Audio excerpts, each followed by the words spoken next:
Welcome to this DelftStack tutorial video. In today's tutorial, we will learn how to make a graph in Excel. Graphs in Excel help you visually represent data, making it easier to understand trends, comparisons, and patterns at a glance.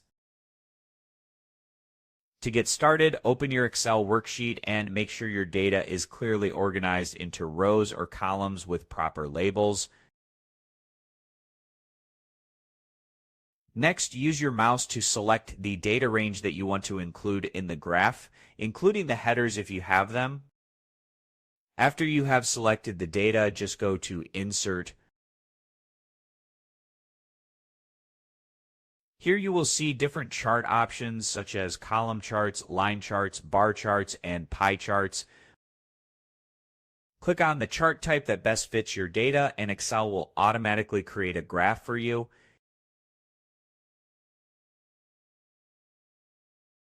After the graph appears, you can customize it by clicking on the chart and changing the chart title if you want.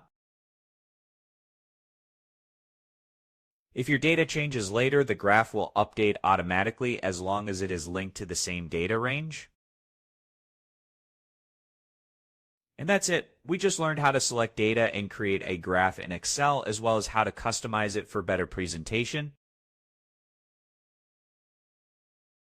Thanks for watching, and don't forget to check out the next DelftStack tutorial videos.